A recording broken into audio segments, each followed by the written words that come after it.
Hello जी। जय गुरु जी। तो सारी गुरु संगतों को जय गुरु जी। आज थोड़ा तूफानी मौसम हो रहा है संगत जी, तो जल्दी से जुड़ जाएं।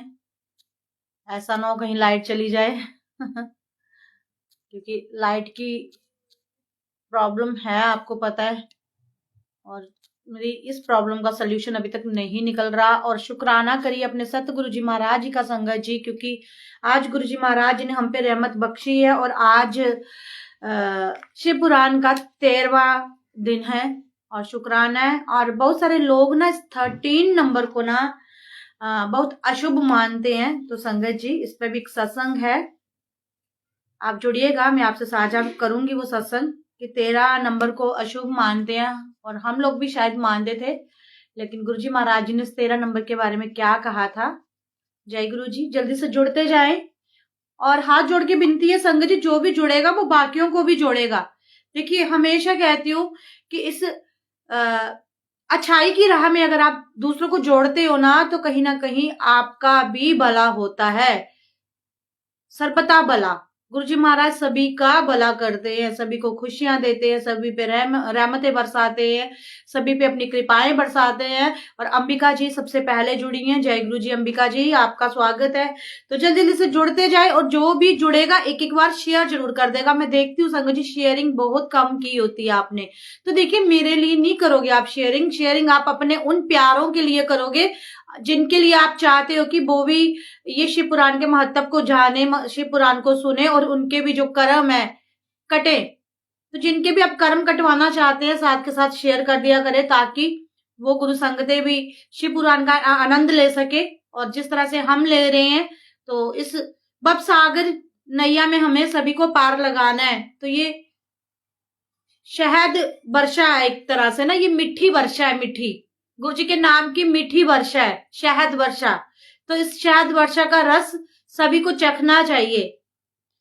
तो आज 13वां दिन है। शुक्राना है मेरे सतगुरु जी महाराज का। और जल्दी से जुड़ते जाए और औरों को भी जोड़ते जाए संगत जी। एक बार गुरु जी महाराज जी के दरबार पे ना एक संगत जाती है आंटी, तो वो गुरु जी महाराज से बोलती हैं कि गुरु जी महाराज मुझे ना स्वरूप ब्लेस कराना है। तो गुरु जी महाराज कहते हैं तू 13 नु आई। लेकिन संगत जी, वो आंटी ना थोड़ी बहुत बहमी होती हैं, और जब वो 13 तारीख को जाती हैं गुरु जी के दरबार में, तो वो ना गुरु जी के सामने नहीं जाते हैं, क्योंकि उनको कहीं ना कहीं डर होता है कि नहीं, अगर आज मैं जाऊंगी तो गुरु जी महाराज मुझे आज के दिन स्वरूप ब्लेस करके देंगे, तो आज का दिन अच्छा नहीं है। तो मन में उनके प्रश्न चल रहे थे। लेकिन गुरु जी जो है संगत जी, वो अंतर्जामी है, और गुरु जी महाराज सबके मनों की जानते हैं। और गुरु जी महाराज जी ने क्या किया संगत जी, उनको कहा नहीं आंटी इत्थे आ जा, तेरे मन च की चलदा पिया है। आंटी कहती नहीं गुरु जी, आज मैं थाडा स्वरूप नहीं लेना घर, क्योंकि मैं 13 तारीख नू अच्छा नहीं मनदी है। गुरु जी कहंदे कमलिए, 13 तारीख सब तो अच्छी होंदी है। जेड़ा मेरा बड़ा मंदिर है वो भी 13 तारीख ओदी नींव रखी गई सी। 13 तारीख नू कदी भी बुरा नहीं मनीदा। ऐ ते आम तरीका दे वांग तारीख होंदी है। तो 13 तारीख का जो वहम था वो गुरु जी महाराज जी ने दूर किया, और आंटी जी खुशी खुशी वो स्वरूप लेके आई हैं। तो हमें भी शुक्राना करना है अपने सतगुरु जी महाराज जी का कि आज हमारा डे 13 है। गुरु जी महाराज जी के आशीर्वाद से शिव पुराण की कथा को लेके। तो शुक्राना है सतगुरु जी महाराज, आपके चरणों में कोटि कोटि प्रणाम है। और संगत जी, कल ना बिल्कुल ना मैं घबरा रही थी। मैंने कहा गुरु जी आपके ओम के दर्शन नहीं हो रहे, क्योंकि रात को ना यहाँ पे ना ओम के दर्शन नहीं हो रहे थे। रात को यहाँ कहीं मेरे माथे पे संगतों को दर्शन हो रहे थे, लेकिन यहाँ पे नहीं। संगतें मुझे बार बार बता रही थी आंटी आपके माथे पे दर्शन हो रहे हैं, लेकिन मुझे उसमें कोई इंटरेस्ट नहीं था, क्योंकि मुझे ये वाले ओम पे इंटरेस्ट था। मैं कहती गुरु जी वो जो दर्शन होते हैं वो कहाँ चले गए। और देखिए, जैसे ही आज दोबारा शिव पुराण की कक्षा लगी है, तो ओम और त्रिशूल के दर्शन आ गए हैं। तो शुक्राना है मेरे सतगुरु जी महाराज आपका। जितना मैं शुक्राना करूं उतना कम है। तो संगत जी, आप सबका भी शुक्राना है। तो सभी एक बार शेयर कर देंगे अपने उन प्यारों के लिए जिनको आप चाहते हो कि उनका भी भला हो, उनका भी कल्याण हो। तो गणपति महाराज गणेश जी के चरणों में कोटि कोटि प्रणाम है। माँ सरस्वती के चरणों में कोटि कोटि प्रणाम है। गुरु जी महाराज जी के चरणों में कोटि कोटि प्रणाम है। शिव पुराण के चरणों में कोटि कोटि प्रणाम है। मेरे भोले बाबा के चरणों में कोटि कोटि प्रणाम है। और हर हर महादेव। तो हर हर महादेव भी लिखिएगा। तो आज का कार्यक्रम शुरू करने से पहले सबसे पहले हम मंत्र जाप करेंगे संगत जी, वो आप जानते ही हैं। तो जब तक मंत्र जाप की प्रक्रिया चलती है ना, तो आप सभी को जोड़ लिया करो। जोड़ना जरूरी है। मैं हमेशा कहती हूँ कि जोड़ा करो अपने उन सभी प्यारों को जिनके लिए आप मन में हमेशा जिनका सुख मांगते हो। तो जितने भी शब्द पड़ेंगे उनके कानों में, तो उनका कल्याण जरूर होगा।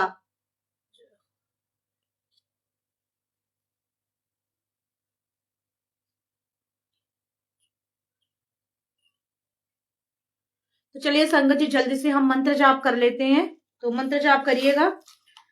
ओम नमः शिवाय, शिव जी सदा सहाय। ओम नमो शिवाय, गुरु जी सदा सहाय। ओम नमो शिवाय, शिव जी सदा सहाय। ओम नमो शिवाय, गुरु जी सदा सहाय। ओम नमो शिवाय, शिव जी सदा सहाय। ओम नमो शिवाय, गुरु जी सदा सहाय। ओम नमो शिवाय, शिव जी सदा सहाय। ओम नमो शिवाय, गुरु जी सदा सहाय। तो सारी संगतों को लॉर्ड्स ऑफ ब्लेसिंग। गुरु जी महाराज जी ने आज हमें 13वां दिन ब्लेस किया है शिव पुराण में। तो सुनिएगा प्रेम से, गुरु जी महाराज ने आज क्यों हमें ये आज्ञा दी है और क्या ज्ञान हमें गुरु जी महाराज सिखा रहे हैं। जब से हमने ये पाठ शुरू किया है तब से चाहे थोड़ा ही संगत जी हमें समझ आया, लेकिन हमें समझ जरूर आया है कुछ ना कुछ। बहुत सारा ज्ञान मिला है, बहुत सारी चीजें सीखने को मिली है। तो आज का जो टॉपिक है संगत जी, वो है अग्नि यज्ञ, देव यज्ञ और ब्रह्मा यज्ञ आदि का वर्णन। तो 3 तरह के यज्ञों का वर्णन आज बताया जाएगा कि अग्नि यज्ञ क्या होता है, देव यज्ञ क्या होता है और ब्रह्म यज्ञ क्या होता है। भगवान शिव के द्वारा संतों बारों का निर्माण तथा उनमें देवाराधन से विभिन्न प्रकार के फलों की प्राप्ति का कथन। तो क्या क्या फल प्राप्त होते हैं इन यज्ञों को करने से, तो उसके बारे में भी आज बताया जाएगा। तो जितना मुझे समझ आएगा मैं आपको समझा सकूंगी, और जितना जो चीजें नहीं आई तो उसके लिए मैं गुरुजी महाराज जी से और आप सबसे क्षमा मांगती हूँ संगत जी। तो चलिए शुरू करते हैं। आप तब तक जोड़ने का भी कार्य करिए। ऋषियों ने कहा, प्रभु अग्नि यज्ञ, देव यज्ञ, ब्रह्मा यज्ञ, गुरु पूजा तथा ब्रह्मा तृप्ति का हमारे समक्ष कर्मशः वर्णन कीजिए। सूत जी बोले, महर्षियों, ग्रस्त पुरुष अग्नि में सायंकाल और प्रातःकाल जो चावल आदि द्रव्य की आहुति देता है उसी को अग्नि यज्ञ कहते हैं। तो बहुत ही इजी है ये। तो जो गृहस्थी में रहने वाले हमारी तरह जो पुरुष हैं, जो पुरुष, हम तो महिलाएं हैं सॉरी, जो पुरुष अग्नि में सायंकाल और मॉर्निंग एंड इवनिंग के समय जो चावल आदि द्रव्यों की आहुति देते हैं तो उसे अग्नि यज्ञ कहा जाता है। जो ब्रह्मचार्य आश्रम में स्थित उन ब्रह्मचारियों के लिए समिधा का आदान ही अग्नि यज्ञ है। वे समिधा का ही अग्नि में हवन करें। तो ब्राह्मणों, ब्रह्मचार्य आश्रम में निवास करने वाले द्विजों का जब तक विवाह ना हो जाए तो वे उपसाग्नि की प्रतिष्ठा न कर लें, तब तक उनके लिए अग्नि में समाधि की आहुति, व्रत आदि का पालन तथा विशेष यजन आदि ही कर्तव्य है। यही उनके लिए अग्नि यज्ञ है। द्विजो, जिन्होंने ब्रह्मा अग्नि को विसर्जित करके अपने आत्मा में ही अग्नि का आरोप कर लिया है, ऐसे ब्राह्मण प्रस्थियों को और सन्यासियों के लिए यही हवन या अग्नि यज्ञ है। और वे विहित समय पर हितकर परिमित और पवित्र अन्न का भोजन कर लें। ब्राह्मणों, सायंकाल अग्नि के लिए दी हुई आहुति संपत्ति प्रदान करने वाली होती है, ऐसा जानना चाहिए। प्रातःकाल सूर्य देव को दी हुई आहुति आजू की वृद्धि करने वाली होती है। तो जब हम सूर्य को आहुति देते हैं तो वो हमें आजू देती है, लंबी आजू, और जब हम सायंकाल को आहुति देते हैं संगत जी तो वो हमें लक्ष्मी का आगमन कराने वाली होती है। यह बात अच्छी तरह समझ लेनी चाहिए। दिन में अग्निदेव सूर्य में ही प्रविष्ट हो जाते हैं, अतः प्रातःकाल सूर्य की दी हुई आहुति भी अग्नि यज्ञ के ही अंतर्गत है। इस प्रकार यह अग्नि यज्ञ का वर्णन किया गया है। इंद्र आदि समस्त देवताओं के उद्देश्य से अग्नि में जो आहुति दी जाती है उसे देव यज्ञ समझना चाहिए। सथाली पाक आदि यज्ञों के देव यज्ञ ही मानना चाहिए। लौकिक अग्नि में प्रतिष्ठित जो चूड़ाकरण आदि संस्कार निमित्त हवन कर्म है उन्हें भी देव यज्ञ के ही अंतर्गत जानना चाहिए। अब ब्रह्मा यज्ञ का वर्णन सुनो। द्विज को चाहिए कि वह देवताओं की तृप्ति के लिए निरंतर ब्रह्मा यज्ञ करे। वेदों का जो नित्य अध्ययन वो शब्दाय है, उसी को ब्रह्मा यज्ञ कहा गया है। प्रातः नित्य कर्म के अनंतर सायंकाल तक ब्रह्म यज्ञ किया जा सकता है। उसके बाद रात में इसका कोई विधान नहीं है। तो अगर आपको ब्रह्म यज्ञ करना है तो रात में ये नहीं किया जाता, प्रातःकाल उठ के ही सायंकाल तक इस यज्ञ का आयोजन किया जाता है। तो रात में इसका कोई भी विधान नहीं है, रात में इसको नहीं किया जाता। अग्नि के बिना देव यज्ञ कैसे संपन्न होता है, इसे तुम लोग श्रद्धा और आदर पूर्वक सुनो। तो बिना अग्नि के देव यज्ञ कैसे हो, तो सुनिएगा ध्यान से। महादेव सृष्टि के आरंभ में सर्वज्ञ दयालु और सर्वसमर्थ महादेव जी ने समस्त लोगों के उपकार के लिए बारों की कल्पना की। वे भगवान शिव संसार रूपी रोगों को दूर करने के लिए वैद्य हैं, सबके ज्ञाता तथा समस्त औषधों के भी औषध हैं। उन भगवान ने पहले अपनी बार की कल्पना की जो आरोग्य प्रदान करने वाला है, तत्पश्चात अपनी माया शक्ति का बार बनाया जो संपत्ति प्रदान करने वाला है। जन्म काल में दुर्गति ग्रस्त बालक की रक्षा के लिए उन्होंने कुमार बार की कल्पना की। तत्पश्चात सर्वसमर्थ महादेव जी ने आलस्य और पाप की निवृत्ति तथा समस्त लोगों का हित करने की इच्छा से लोक रक्षक भगवान विष्णु का बार बनाया। इसके बाद सबके स्वामी भगवान शिव ने पुष्टि और रक्षा के लिए आजुकर्ता त्रिलोक सत्रष्टा परमेष्ठी ब्रह्मा का आजुकार्षक बार बनाया, जिससे संपूर्ण जगत के आजुष्य की सिद्धि हो सके। इसके बाद तीनों लोकों की वृद्धि के लिए पहले पुण्य पाप की रचना हो जाने पर उनके करने वाले लोगों को शुभारंभ फल देने के लिए भगवान शिव ने इंद्र और जम के बारों का निर्माण किया। ये दोनों बार क्रमशः भोग देने वाले तथा लोगों की मृत्यु के भय को दूर करने वाले हैं। इसके बाद सूर्य आदि 7 ग्रहों को जो अपने ही स्वरूप भूत तथा प्राणियों के लिए सुख दुख के सूचक हैं, भगवान शिव ने उपयुक्त 7 बारों की स्वामी निश्चित किया। ये सब के सब ग्रह नक्षत्रों के ज्योतिमय मंडल में प्रतिष्ठित है। शिव के बार या दिन के स्वामी सूर्य हैं। कुमार संबंधी दिन के अधिपति मंगल है। विष्णु बार के स्वामी बुध हैं। तो ये जो हमारे डेज संगत जी, उनके बारे में बताया गया है कि कैसे कैसे है। तो शिव का बार जो है, शिव के बार या दिन के स्वामी जो है वो सूर्य है। शक्ति संबंधी बार के स्वामी सोम है। कुमार संबंधी दिन के अधिपति मंगल है। विष्णु बार के स्वामी बुध हैं। ब्रह्मा जी के बार के अधिपति बृहस्पति हैं। इंद्र बार के स्वामी शुक्र और जम बार के स्वामी शनैश्चर हैं। शनैश्चर यानी शनिवार। और अपने अपने बार की गई उन देवताओं की पूजा उनके अपने अपने फल को देने वाली होती हैं। तो जिस जिस बार को जिस जिस देवता का दिन होता है, तो अगर आपको अधिक फल चाहिए तो उसी दिन उनकी पूजा करें। जिस तरह से विष्णु जी का बुधवार है ना, तो शनि जी का शनिचर। तो इसी प्रकार अब आप पूजा करते हैं, जैसे आज मंगलवार है ना, तो हनुमान जी का वार है। तो अगर आज के दिन आप हनुमान जी की पूजा करते हैं तो आपको अधिक फल मिलता है। सूर्य आरोग्य और चंद्रमा संपत्ति के दाता है। मंगल व्याधियों का निवारण करते हैं। बुध पुष्टि देते हैं। बृहस्पति आयु की वृद्धि करते हैं। शुक्र भोग देते हैं और शनिश्चर मृत्यु का निवारण करते हैं। ये 7 बारों के क्रमशः फल बताए गए हैं जो उन देवताओं की प्रीति से प्राप्त होते हैं। अन्य देवताओं की भी पूजा का फल देने वाले भगवान शिव ही हैं। देवताओं की प्रसन्नता के लिए पूजा की 5 प्रकार की पद्धति बनाई गई। उन देवताओं के मंत्रों का जप यह फल प्रकार इस प्रकार है। उनके लिए होम करना, दूसरा दान करना, तीसरा तप करना, चौथा प्रकार है किसी वेदी पर प्रतिमा में, अग्नि में अथवा ब्राह्मण के शरीर में आराध्य देवता की भावना करके 16 उपचारों से उनकी पूजा या आराधना करना। तो ये 5 भी प्रकार है। इनमें पूजा के उपरोक्त आधार श्रेष्ठ है। पूरब के अभाव में उत्तरोत्तर आधार का अवलंबन करना चाहिए। दोनों नेत्रों तथा मस्तक के रोग और कुष्ठ रोग की शांति के लिए भगवान सूर्य की पूजा करके ब्राह्मणों को भोजन कराएं। तो अगर किसी के नेत्रों में प्रॉब्लम है या माथे में मस्तक में प्रॉब्लम है या कुष्ठ का रोगी कोई है, तो वो सूर्य की पूजा करके ब्राह्मणों को भोजन कराए। तदंतर 1 दिन 1 मास 1 वर्ष अथवा 3 वर्ष लगातार ऐसे साधन करने चाहिए। तो सूर्य की पूजा के लिए आप 1 दिन, 1 महीना, 1 साल और इससे भी अधिक आप ये पूजा करा सकते हैं। इससे यदि प्रबल प्रारब्ध का निर्माण हो जाए तो रोग एवं जरा आदि रोगों का नाश हो जाता है।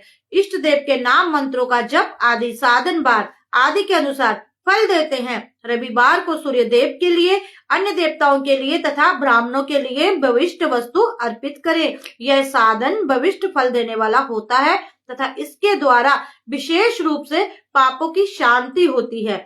सोमवार को विद्वान पुरुष संपत्ति की प्राप्ति के लिए लक्ष्मी आदि की पूजा करे तथा सपत्नीक ब्राह्मणों को धृत पक्कब अन्न का भोजन कराए।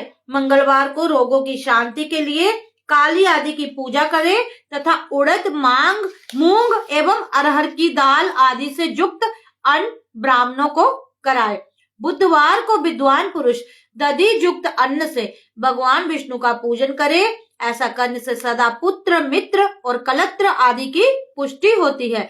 जो दीर्घायु होने की इच्छा रखते हो वह गुरुवार को देवताओं की पुष्टि के लिए वस्त्र, यज्ञोपवीत तथा धृत मिश्रित खीर से पूजन करे। भोगों की प्राप्ति के लिए शुक्रवार को एकाग्रचित होकर देवताओं का पूजन करे और ब्राह्मणों की तृप्ति के लिए षड्रस युक्त अन्न दे। इसी प्रकार स्त्रियों की प्रसन्नता के लिए शुद्र वस्त्र आदि का विधान करे। शनैश्चर अपमृत्यु का निर्वाण करने वाले हैं। उस दिन बुद्धिमान पुरुष रुद्र आदि की पूजा करे।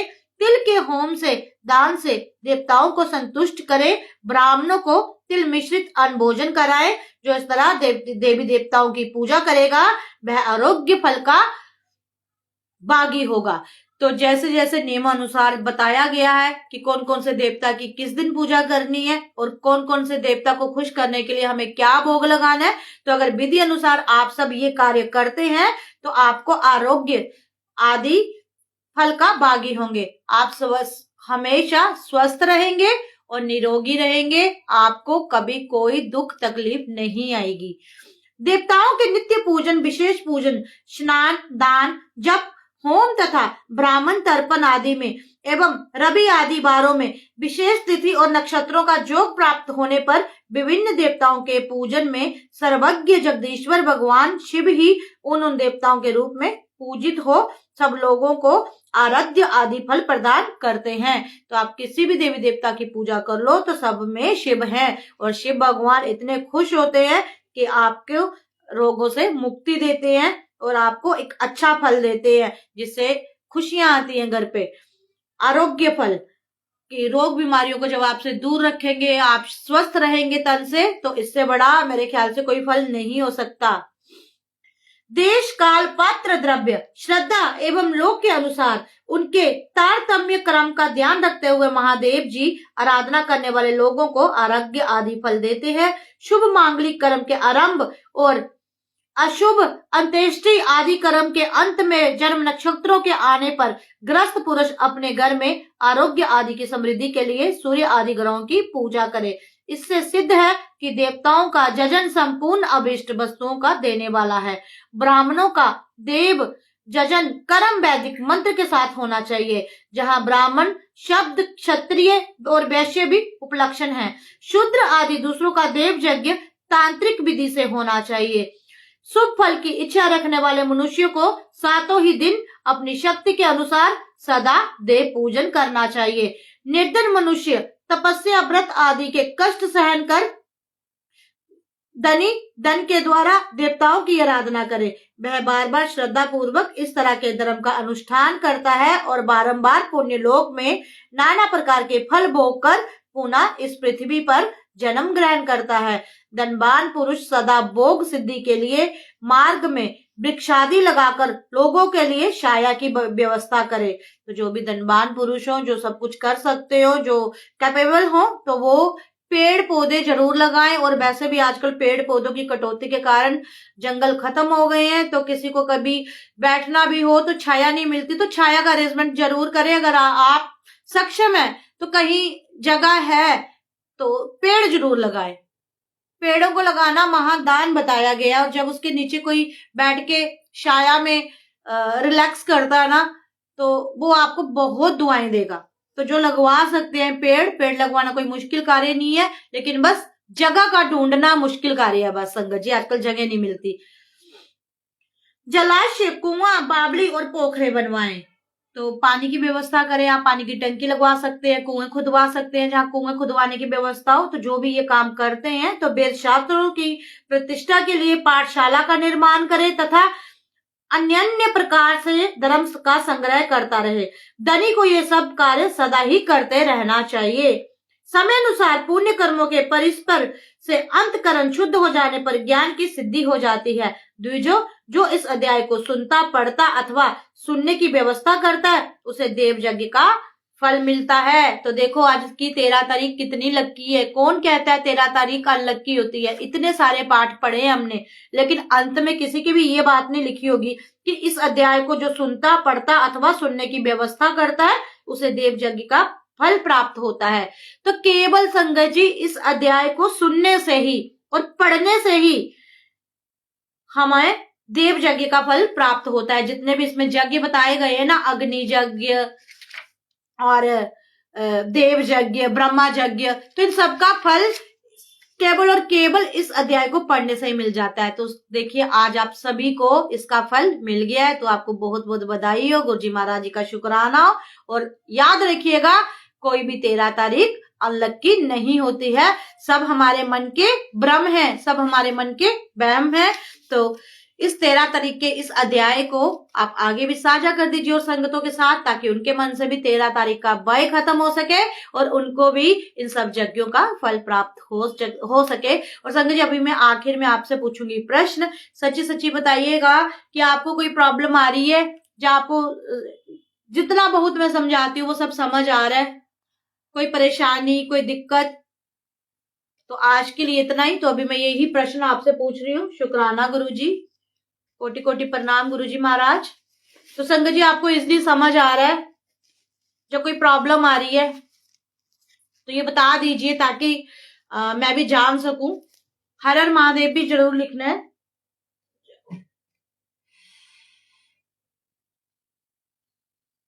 तो संगत जी एक बार रिप्लाई दे दीजिए ताकि मैं लीव कर सकूं। अगर किसी को कोई प्रॉब्लम आ रही है वो भी बता सकता है। और रोहित गुप्ता जी कह रहे हैं जैसे आंटी जी इनको समझ आ रहा है। तो अगर किसी को फेसबुक की जान हो गुरुजी, आप फेसबुक की जान है गुरुजी गुरुजी भी मुस्कुरा रहे हैं तो हर हर महादेव। तो हाँ जी, निशा गुप्ता जी को भी समझ आ रहा है। तो देखिए मुझे भी ना पूरी तरह से अभी इसके जो शब्द है ना कुछ बड़े ही डिफिकल्ट है, मुझे भी समझ नहीं आ रहे। तो जितना मुझे समझ आ रहा है मैं भी आपके साथ उतना साझा कर देती हूँ। बाकी गुरुजी महाराज चाहेंगे तो हम सबको इस काबिल जरूर बनाएंगे कि इस किताब की एक एक अक्षर, इस ग्रंथ का, शिव पुराण का हमें समझ आए।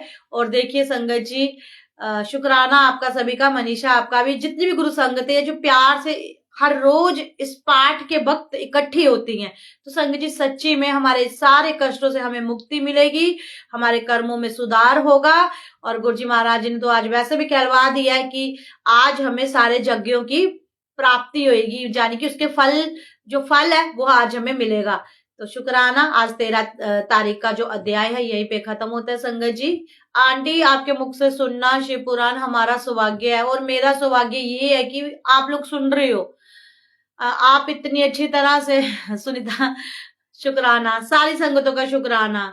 आंटी हाँ आपको पता रोहित जी, रात को जब गुरुजी की कक्षा चल रही थी ना उस वक्त ये ओम के दर्शन नहीं हो रहे थे और मैं मन ही मन ना उदास होती। मैंने कहा गुरुजी महाराज ये ओम कहाँ चले गए? तो इतनी में ही कुछ संगतें मुझे बोलती आंटी आपके माथे पे वो दर्शन हो रहे हैं, लेकिन मुझे माथे पे वो खुशी नहीं मिल रही थी जितनी ये सामने सारे संगतों को दिखते हैं, ओम भी और त्रिशूल भी। तो जैसे ही आज फिर से शिव पुराण शुरू हुआ है तो गुरुजी महाराज ने फिर से दर्शन दे दिए। नहीं तो मैं उदास हो रही थी, मेरे को लग रहा था पता नहीं ये दर्शन कहीं गायब तो नहीं हो गए।